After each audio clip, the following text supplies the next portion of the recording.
days at the stick. From who's got it better than us to brick by brick.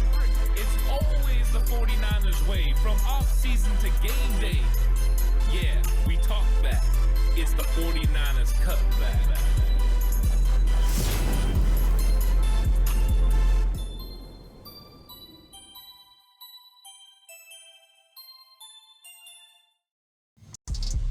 It's 49ers Cutback podcast time. Welcome to the show, everyone. Under the radar impact players. And what does that mean? Well, it's guys that are pretty much flying under the radar that no one talks about. And of course, these guys do get talked about some, but maybe not getting the attention that they deserve because they could potentially have a huge impact on the 49ers in the 2025 season. And I think this is kind of the norm, right? You talk about guys when they first get signed or when they've been added to the football team, but then later on, you kind of forget about it. You start talking about other players, especially when it comes to draft picks. You get focused on draft picks, and that outweighs some of the other additions. And we've talked so much recently about all the 49ers draft picks, the addition of Bryce Huff, and those are all great things. But I think that there are other players that are a part of this roster that were either already on the team that are holdovers from last year, young players who were going to develop that were 2024 draft picks, or even guys who were kind of under the radar signings when it came to free agency that could have a huge impact on the 49ers 2025 season. And the 49ers always have to have guys that step up when it's that time. But some of these guys have unique skill sets, something that maybe adds to this football team that we're not ultimately always thinking about. There's a lot more to football than just scoring touchdowns or making interceptions. Those are very important, but there's more to it than that. There's more nuance. There's things that you got to do as far as dirty work and getting things done. So I want to highlight some of those players in this episode that I think could have a huge impact if they make the 49ers roster. Some of these guys might not, just being perfectly clear. But I tried to pick guys I believed would make the roster and that could have an impact in one way or another on this team that might not be really highlighted every single episode by different people that you guys listen to, including myself. But I want to talk about these guys because I do think that they're going to be very important to the 49ers 2025 success. And one thing I love about this period of time that we're in right now is there's no real 49ers news. And of course, something could always pop up as soon as you say that, something does.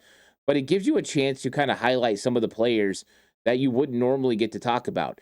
Guys who are going to fly under the radar, but didn't make an impact that could really help the football team. So that's one of the things I get most excited about is letting everyone know who is on this 91-man roster. What are their skill sets? How could they help this football team be successful from now and moving forward? Because the truth is, we're probably going to have to count on these guys at some point to make plays for this football team. Whether they're depth or a starter, they're going to have to make plays to help this football team if the 49ers are going to have a successful team in 2025. So please like and subscribe to the channel if you haven't already. I really appreciate it. If you're listening on audio platform, 49ers Cutback on Believe Network, just give it a 5-star rating. I really appreciate it. Lots of 5-star ratings lately. You guys truly are the best. And of course, this episode is brought to you by Bet Online. So if you are going to bet with Bet Online. Bet Online is the world's most trusted betting platform and your number one source for all your sports betting action. With baseball season in full swing, we're deep into the NBA and NHL finals, and Bet Online has more ways to stay in on the action with the latest odds, news, and scores, even live in-game betting while the games are being played. We keep the dog days of summer rolling with the largest selection of odds on everything, with updated odds on Major League Baseball, UFC, and boxing to tennis and NFL futures. Bet Online remains the best online source for all your sports wagering info. In between games, head over to the Bet Online casino with all the top Vegas-style games, including poker and live casino. Bet Online, the game starts here. And I want to start with a player that is completely flying under the radar now. Last year, he was definitely a guy that got people's attention when he was signed. He was signed in the first wave of free agency. And the 49ers really believed that they were getting a player that's going to be impactful. 49er fans believed we're getting a player that's going to be impactful. There's a special role for this guy. It's going to be great. And now he's flying under the radar because the 49ers have drafted at his position. They've traded for a player at his position, and people are kind of just letting him fade into the background.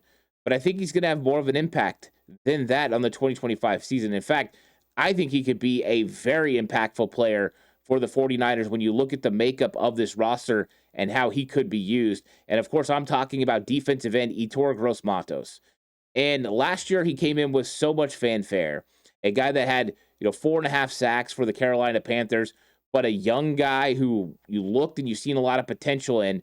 And then there was all the conversation that John Lynch had after they signed Gross-Matos was that there were a lot of teams in on potentially getting him. 5 to 8 teams were in on trying to secure the services of Etorr Gross-Matos. And I think that last year really got marred by injury. He suffered an injury during the preseason. Him and Leonard Floyd, basically on the same play, got hurt. Floyd's injury was a little less significant, and so he was able to come back sooner. Gross-Matos tried to push himself to come back. He didn't look right, and then ultimately had to go back on the injured reserve before he came back. So this is a guy that has dealt with injury last year, and I think that derailed the production they were hoping they were going to get from him. Because what they were really hoping they were going to get was the Arden Key role. We've seen this role work successfully for the 49ers for a long time. They started it actually before Arden Key. You go back and you look at the 2019 team, it was Eric Armstead that filled that Arden Key role. That's pre-Arden Key. So it was originally the Armstead role. Armstead played outside on base downs, and then on a 3rd and long, he came inside, and D Ford went to the outside, and he rushed from the inside and rushed the passer very well. Now, we know later in his career, Eric Armstead moved inside full-time for the 49ers and played the 3-tech. But early on, before that, he was playing defensive end on base downs. So they went Arden Key. They've went Charles Omenihu. They've had these guys that have been able to play outside and then move in. And that's exactly what they envisioned last year with Etorr Gross-Matos. Now, the problem was the injuries. But when Gross-Matos was healthy, he did make plays. And he had one game where he just tore it up. He ended up finishing the season with 4 sacks. So if you just look at the season totals, you're like, hey, actually, it wasn't that bad of a season. But we know most of those happened in one game of production. I think he would admit that he wasn't right all season long and never really got his footing. But he still has that potential. That was one of the things that screamed to the 49ers, this is going to be an impact player, was his ability to rush from the inside against guards. Because he's got the strength to be able to get a push, but he's got the lateral quickness to be able to make them miss. And that's one of the strains of being an interior offensive lineman. Part of the reason offensive line move inside is because they don't have the speed to be able to stick with these faster edge rushers on the outside. And so when you have that issue, you get kicked inside. Well, now all of a sudden you're used to going against guys who are a lot bigger, right? You're used to going against the Alfred Collins and the CJ West and the Jordan Elliott's. Those are the guys you go against day in and day out. And then all of a sudden they put one of these guys like Etorr Gross-Matos in there, and he's able to use his lateral quickness to put pressure on you, and you're not prepared. You don't have the space to get that kick slide. And all of a sudden you run into the tackle, and they run stunts on the inside, and they make you really have to change direction quickly and overcorrect. And it's complicated for an offensive lineman. That's what Etorr Gross-Matos adds. And so, yes, they drafted Mikael Williams. And Mikael Williams is very similar to Etorr Gross-Matos in the fact that he's going to be able to set a firm edge against the run. And then when he comes inside, he's going to rush the passer from the inside. But there's nothing wrong with having 2 of those guys. There's nothing wrong with playing those 2 guys together. And I think that's, in fact, what the 49ers are going to do a lot. Why not?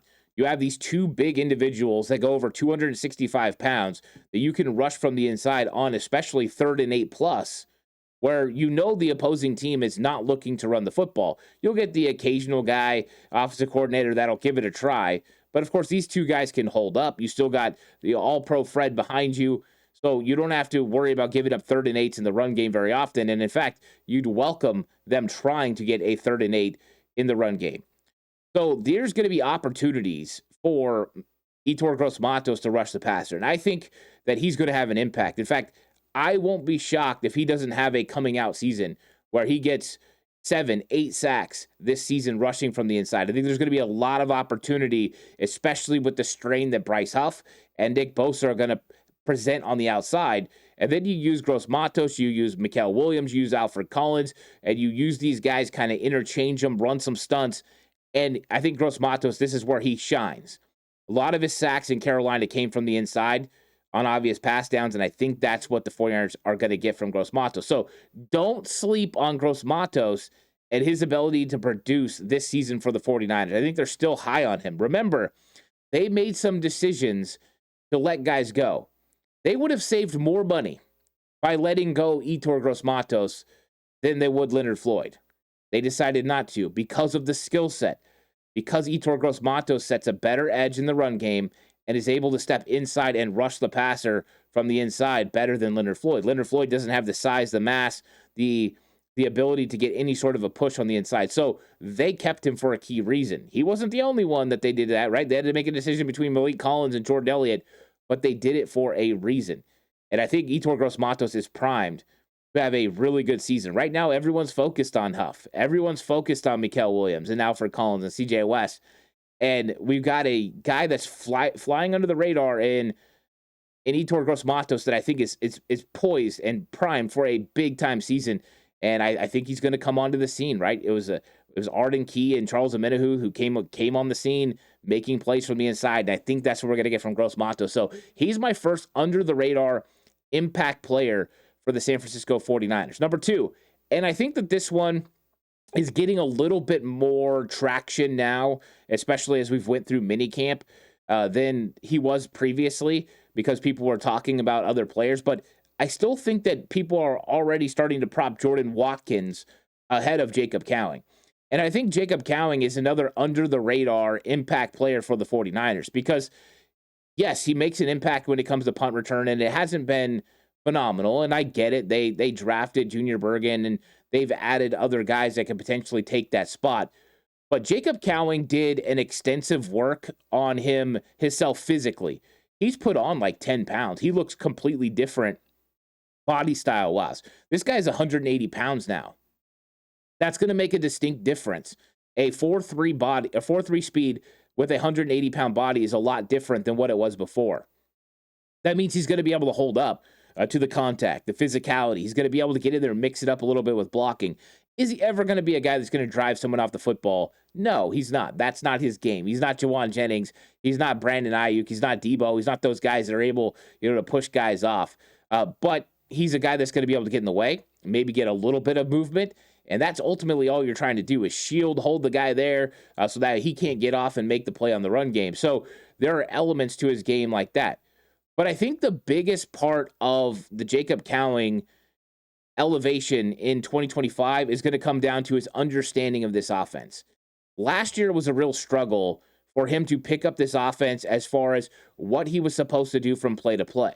From alignment to his assignment, it was difficult. He would line up wrong. He would not go in motion. He would not run the correct route. He was just making mistakes, and they were rookie mistakes. Those are understandable. And of course, you don't want to put those guys in that situation, but when you're dealing with injuries at the position, sometimes you have to thrust guys out there a little bit earlier than you would like. And Jacob Cowing was one of those guys who got thrusted out there a little bit early. But now he's had a full season that he understands this offense. Now he understands his alignments, his assignments, when he's supposed to go in motion. And that's going to unlock his potential. Because one of the keys to playing football is when you have to stop thinking, when you can stop thinking and just react, you're going to do things a lot faster. And Jacob Cowing's going to be in that point now. He's not going to have to think. He's going to react. So now when he's getting up to the line of scrimmage, he doesn't have to worry about where he's going to line up or go in motion or any of that. Now he's looking at coverage. He's looking at, hey, I sit down here. They're running this coverage. I know that I'm going to run this route, do this, use the leverage off of this guy, break off. There's a different thought process into it now. Now you can take your game to the next level. This is where Jacob Cowing can have the most impact. 49ers are looking for a game breaker. They're looking for somebody that can make plays, catch a 5-yard pass, and take it to the house because they're missing that in the offense right now with Deebo Samuel getting traded to Washington. They do have game breakers. George Kittle's still a game breaker, but you need other guys to be able to make that play. And right now, everyone is focused and hyper-focused on Jordan Watkins and what he provides. And, Jordan Watkins is got a lot of speed, and yes, he's impressing everyone when it came to OTAs and minicamp.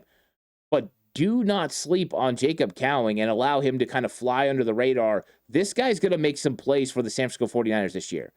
He is going to be a part of that top 4 wide receiver room, especially early. The 49ers are going to count on Jacob Cowing while Brandon Ayuk is out, why potentially Demarcus Robinson is suspended. And I don't know if the suspension's ever going to happen, but opportunity for Cowing to make some plays. And I think that we're going to get some whole shot touchdowns from him this year. I think we're going to get some vertical routes where he presses deep down the field and gets some opportunities one-on-one that he wins. Uses that 4.3 speed. He tracks the ball well in the air. I think he's going to be able to make some plays there. But I also think we're going to get a ball or two over the middle of the field where he's got a little bit of space because those linebackers stepped up onto Christian McCaffrey, and he's going to catch the ball in the void, and he's going to house call it. I think that we're going to see some impact plays from Jacob Cowing this year. I'm not telling you he's going to have a breakout season, that he's going to go off and we're going to be like, wow, Jacob Cowing is the next great wide receiver. What I am telling you is he's going to make an impact on the 2025 team. There are going to be plays that he changes the game and changes the momentum because of his speed and because of his preparation and being capable now of playing in the 49ers offense. Also, Kyle Shanahan understands Jacob Cowing's strengths inside and out more so than he did even when he came out of college. So now he can use them a little bit more. Jet sweeps, reverses. There are going to be little elements in the game for Jacob Cowing. So I'm telling you, Jacob Cowing is going to make an impact in 2025. I'm not saying it's going to be the biggest impact. What I'm saying is it's going to be pivotal in certain situations that helps the 49ers. I think he's going to be really fun. The next guy I'm going to bring up is definitely flying under the radar. In fact, I was pretty much the only one really talking about him, I believe, over the last month or so. But that's Dallas Flowers, the cornerback that the 49ers signed during the offseason. And the first thing that caught my attention about Dallas Flowers was the fact that, number one, he's 6'1", 200 pounds, got the length that really fits the 49ers, especially when they run the cover 3, even the quarters. He fits really nice. But he's got a direct connection to Gus Bradley, the 49ers' new defensive assistant, who came in as former defensive coordinator in the Indianapolis Colts. And whenever you find connections like that, it makes sense. And you get guys that are able to step in and understand the defensive philosophy pretty quickly. It's an easy transition. And Dallas Flowers is a guy that I think is probably not catching anyone's attention because no one really knows who he is. And it was interesting because last year, Isaac Yedem was kind of the same situation. Brandon Staley had coached him before in Denver, and he brought in Isaac Yedem, and Isaac Yedem really took off. Like, the media picked up Isaac Yedem as a potential third cornerback for the 49ers and an impact that he was going to be able to make. Special teams, he was going to be able to help there, and they really paid attention to him. But Dallas Flowers is flying under the radar, and Dallas Flowers also has starting ability. He started games for the Indianapolis Colts. In fact, if it wouldn't have been for a 2023 Achilles injury, there's no guarantee that Dallas Flowers isn't starting for the Indianapolis Colts right now. But, he's over a year removed now from the injury. And so we're finally going to see the most healthy Dallas Flowers. And I get it. We're talking about a into-the-roster potential guy making an impact on the 49ers. And you're like, hey, how's this guy going to make an impact? Well, I think, number one, Dallas Flowers is going to add something to the 49ers secondary that might be missing a little bit, is that tall physical physical corner. You got other guys, right? You brought in Trey Brown. He's 5'10". He's 185 pounds. You brought in, Upton Stout. He's 5'8". You drafted him.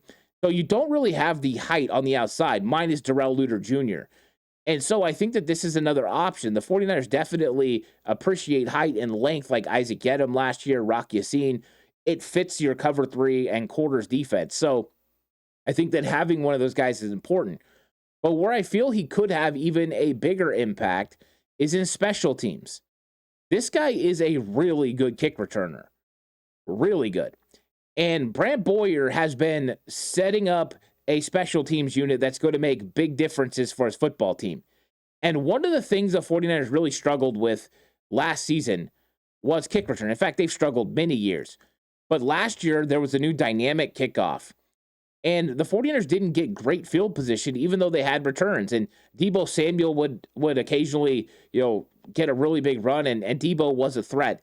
But pretty much everyone else wasn't, right? Patrick Taylor No. Isaac Guerrero fumbled too much. They never used Jacob Cowing in that situation. I think that they held him completely for punt return. They need to address the kick return game. And Dallas Flowers is a guy that not just can do it, but he can take it to the house. This is a former 4.4 guy speed now. His Achilles is going to have to, be back fully healthy, but it has been that time, right? It's been 18 months. He should be back up to, I don't know if he's the same speed, but, he should be back up to full speed for what he's capable of doing now, which he showed plenty of. But really, it came down to vision. That could be a huge impact for the 49ers. And this is one of those things I was talking about earlier, is the impact of field position. It's a nuance, right? It's something that's important to football. Right now, the NFL changed the rule on the dynamic kickoff. You kick it through the end zone. It doesn't come to, or into the end zone. It doesn't come to the 30 anymore. It goes to the 35. That 5 extra yards, it increases your opportunity to score immensely. So just getting better field position is going to be huge. And it looks like there's going to be more kick returns this year, which is what the NFL wants and what the 49ers have to succeed at. So having someone that could change field position could be extremely important. He could have a massive impact on the 49ers offense this year. He's a defensive player, but he could impact the offense extremely well because of his ability to get extra yards. This is a guy that averages over 30 yards per kick return. So they kick it into the landing zone and he gets it over 30 yards. You're talking about getting the ball to 35, 40 yard line every time that there's a return. You have a better opportunity now. Your percentage of scoring a touchdown just went up 7%. Your percentage of getting a field goal just went up 10%. There's opportunities for you to be able to score now. So impact for Dallas Flowers on defense, yes. Playing cornerback, yes. Do I think that he's going to compete for a starter? I don't know. We'll see. I think it's a little bit early. I don't want to say that without seeing him out on the field and seeing how he recovered. Because he went to Tampa Bay last year. He wasn't the same player that he was in Indianapolis. But if you watch Indianapolis film, the dude was competing, could drive on footballs, use his length well. There's something there. So if he's back to that form, then yes, he can compete to be a part of this roster and make an impact on defense. But the real impact could come on special teams where the 49ers need a good kick returner. And Dallas Flowers is a elite kick returner when you're talking about ability to get good field position. Is it always going to be touchdowns? No. But you don't need touchdowns. You need good field position. If you told Kyle Shanahan, we're going to get you to the 40-yard line every time, Kyle Shanahan will go crazy because you're about 25 yards away from being in field goal range. And I know Jake Moody's got to get it together and all that, but in the NFL, that's what you're talking about. 25 yards, 2 first downs to get in field goal range if you have a good field position situation. Dallas Flowers could definitely help with that. Luke Ferrell, and he's flying under the radar. It made noise when the 49ers signed him from the Jacksonville Jaguars. And the reason he made noise is because they paid him a lot of money to be a backup tight end, to be a blocking tight end for the 49ers. And a lot of people were like, hey, you overpaid for a backup tight end. But if you looked at the roster, looked at the actual contract, it wasn't that bad. They structured it well. There was, it really worked out for the Niners as far as it wasn't overpaying a guy too much. But the impact that Luke Ferrell is going to have on this offense, I think, is being kind of forgotten. I think that the 49ers fans, are not paying enough attention to Luke Ferrell because of what he's going to provide this offense and provide for George Kittle. Now, first off, this offense did not run the football as consistently in 2024 as 2023. And I don't think anyone will argue that. What is the big difference between 2023 and 2024, besides Christian McCaffrey, of course, is there's no Charlie Warner. In 2023, the 49ers ran a lot of 12 personnel, which, gets you 2 tight ends out of the field, 1 running back, a lot of 22 personnel, 2 running backs, 2 tight ends, to be able to create some opportunities in the run game. They would bring everybody in tight, be able to pull those tight ends and make some key blocks. But also Charlie Warner was a very good and successful blocker. Last year, the 49ers did not want to pay Charlie Warner the money that he probably deserved. And he got a lot of money to go to Atlanta. And the 49ers thought, well, we'll go get Eric Saubert, and he might not block as good as Charlie Warner, but it'll be close. He's still got a little ability to catch the football as well. and he's a good special teams player. It should work out. And Charlie Warner had a huge effect on special teams as well. But it didn't. It didn't materialize. This offense struggled, and it wasn't just the running backs, but it was the blocking as well. Eric Saubert consistently did not make the plays that he needed to make in blocking. And so the 49ers run game suffered because of it. So this year, Luke Ferrell was available, and they said, you know what? We need to go make sure we get that second tight end to help us block.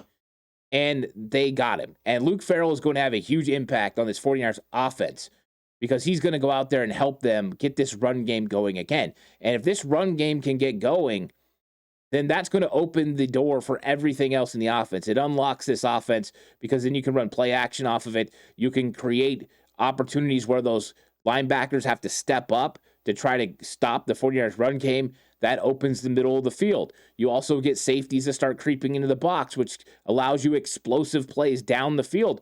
We just talked about Jacob Cowing in 4.3 speed. Well, you get a safety creeping up because he's got to come in the box and try to stop Christian McCaffrey because now you can run the ball consistently and you sneak Jacob Cowing back there. Or, this is the other effect, is now Luke Ferrell can stay into block in 12 personnel and George Kittle can go out for a pass. So you can still run effectively. And if you don't play the run, honestly, if you're not willing to step up, then they're going to run the ball over you because George Kittle and Luke Ferrell are good blockers. And then if you do come up hard, it allows opportunities for George Kittle to get on a safety one-on-one or potentially a linebacker, and that's a mistake too. So you start creating mismatches, but it starts with Luke Ferrell's blocking, whether that's in the passing game or in the run game, but the run game is the most significant of the two. And I know people don't want George Kittle staying in to block. Sometimes that's necessary, but Luke Ferrell is going to ease that a little bit and put Kittle in more routes, which you ultimately want. And so I think that this is going to be a huge impact for the 49ers. And it's not just an impact that Luke Ferrell is going to make when it comes to stats. It's a impact that he's going to make when it comes to positioning for George Kittle and the 49ers run game. Hugely important for this football team to run the football consistently in 2025, like they did in 2023. Also, red zone. He's going to make a huge impact in the red zone. His ability to be able to step up and block up there when you have to man up, when you have to pull and you have to wham block a interior defensive lineman and get a little bit of movement. Now, he doesn't get a lot of movement like Charlie Warner, but he does get his body on the guy. He will make the block. It's just not going to be as impactful. He's not going to move him as much, create as big a hole. So remember that. He's not Charlie Warner when it comes to getting a elite push and moving somebody off. But I do think that he's going to have a huge impact on the 49ers run game. Now, another guy that's going to make an impact that's flying under the radar that no one really talks about since his signing, but I do believe that he's going to make a huge impact on this football team when he gets out on the field, and that is going to be Luke Gifford, the linebacker that they signed from Tennessee. And they gave him $2 million, and it made a lot of people believe, hey, he's going to be a starting linebacker. And I don't think that's the case. But Luke Gifford is going to be a steady backup. When he was asked to step in Tennessee because of injury, he stepped in and he played well. So he showed the ability to be a consistent depth piece that can step in, be vocal, be verbal at the line of scrimmage, be able to, run a defense if needed. And that's very important when you're talking about having backup and depth behind Fred Warner. But his impact again, and this is one of those things where you got to look at impact beyond just playing on defense or just playing on offense, but on special teams. Last year, one of the things the 49ers struggled with beyond kickoff return was kick coverage. The 49ers linebackers really let them down last year. 49ers safeties really let them down last year. That's why you've seen Brad Boyer go out and get these guys that he feels can make an impact on special teams, right? We saw Jalen Graham miss tackles and allow a big kick return. We saw Jalen Mahoney and Tatum Bethune miss tackles and allow big returns because they weren't able to make the tackle. The 49ers are like not so fast this year. We're going to go get a very good special teams linebacker, a all-pro caliber linebacker in Luke Gifford to make those plays. And once again, field position matters. And this time it'll matter when it comes to kickoff, not just kick return, but kickoff. All of a sudden, you pin a team back beyond the 30, you got a better chance of getting off the field. they have a less of an opportunity to score. It's a very pivotal part of the game, and Luke Gifford is going to help mightily with that. But his effect is not just there on kickoff. His effect is also on your punt team and your PAT team and your punt coverage team. There's so many things that he's going to be able to help this football team with. That's even beyond defense. That's very important to the overall success of the San Francisco 49ers in 2025. But I do believe his addition behind Fred Warner and behind these whoever ends up starting at linebacker is going to be felt as well. A veteran in the room, a guy that understands defense, understands coverage and drops, understands windows and when to step up and make plays, and is a serviceable backup. No longer do you have to worry about, oh no, this guy's in. We're going to struggle at linebacker. The 49ers did not allow that to happen. They got Luke Gifford, and at the time, people talked about it but didn't talk about it enough. Then they got Chaz Surratt, right? Another guy, but this one was more hyped. He's faster, played for Saleh, willing to make another impact, was a guy that was a former quarterback. Like, there's a lot to talk about. Gifford is not a guy that a lot of people are going to talk about, but I think he's going to make a huge impact, and I think a lot of it's going to be felt on special teams, but heaven forbid there's an injury at linebacker. Gifford can handle it. Gifford could easily play Sam. If he needed to step in at Mike, he could. We don't want Fred Warner to ever go down, but he could step in and be capable of calling it. So I think that he can make a huge impact on this team. These are under-the-radar impact players. And guys, there's more. I had a longer list than this. There is more guys that are flying under the radar right now that people aren't talking about that are going to have an impact on this team one way or the other.